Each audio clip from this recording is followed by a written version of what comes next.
Live every moment channel में आप सभी का स्वागत है। दोस्तों, क्या आप जानते हैं कि मृत्यु के पश्चात आप कहाँ जाएंगे, या फिर इस समय आप कहाँ पर हैं, स्वर्ग में या फिर नरक में? इन सभी पहेलियों का जवाब आपको आज की इस वीडियो में मिल जाएगा। तो बस आप इस वीडियो को अंत तक जरूर देखें और पसंद आए तो प्लीज लाइक, शेयर और सब्सक्राइब भी करें और अपने विचार मेरे साथ कमेंट बॉक्स में ज़रूर साझा करें। मुझे आपके विचार पढ़ना बहुत पसंद है। तो दोस्तों, कहानी में आगे बढ़ते हैं। ये कहानी है जापान के एक गांव की, जहां एक मशहूर ज़ेन मास्टर रहते थे जिनका नाम हाइकुन था। उनके आत्म संयम, त्याग और करुणा के कारण न केवल वहां की सारी जनता बल्कि सम्राट तक उनका सम्मान करते थे। एक बार राजा का सेनापति उनका दर्शन करने आया। कुशल क्षेम के पश्चात उसने संत से एक विचित्र प्रश्न किया। उसने पूछा, महाराज, यह बताइए कि क्या स्वर्ग और नरक का अस्तित्व वास्तव में है, या वह केवल कल्पना मात्र है और लोगों को डराने का ही एक साधन है?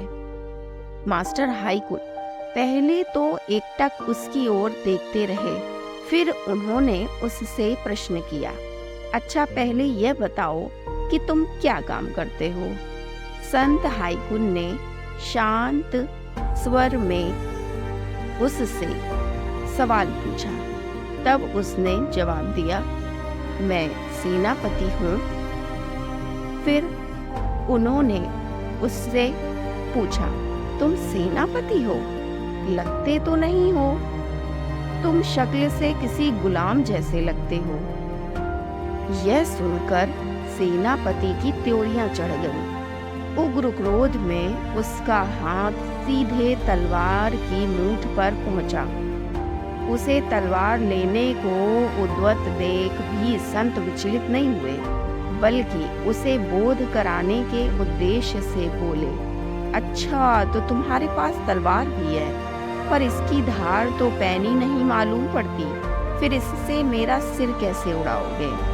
तुम्हें कोई दूसरी तलवार लानी चाहिए। हाइकुन के इन शब्दों ने आग में घी का काम किया।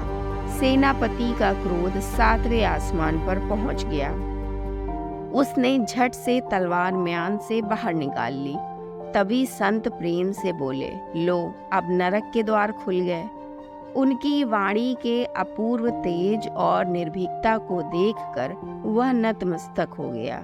उनकी बात पूरी होने से पहले ही उसने अपनी तलवार वापस म्यान में रख ली। क्रोध की वह प्रचंड अग्नि, जो अपमान से एकदम भड़क उठी थी, अब विवेक के शीतल जल से शांत हो गई थी।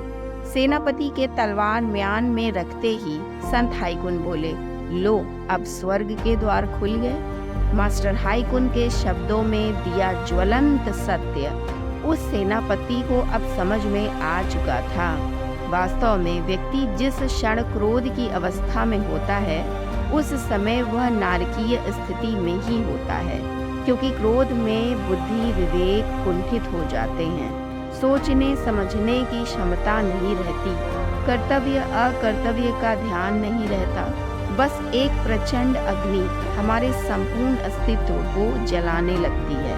क्रोध में हम दूसरों का जितना अहित करते हैं, उससे कहीं अधिक अहित हम स्वयं का कर बैठते हैं। यह एक नाग की तरह हमें ही डसता रहता है। जिस समय हम क्रोध से पीछा छुड़ा लेते हैं, वही समय हमारे लिए परम शांतिदायक बन जाता है। और स्वर्ग आखिर है भी क्या? एक ऐसा स्थान जहाँ दुख का कोई नामो निशान नहीं, जो सदैव आनंदमय है। वास्तव में हमारा मन ही हमारे लिए स्वर्ग और नरक का निर्माण करता है। बुद्ध ने कहा है, कहीं कोई स्वर्ग नहीं, कहीं कोई नरक नहीं, ये केवल हमें बहकाते हैं।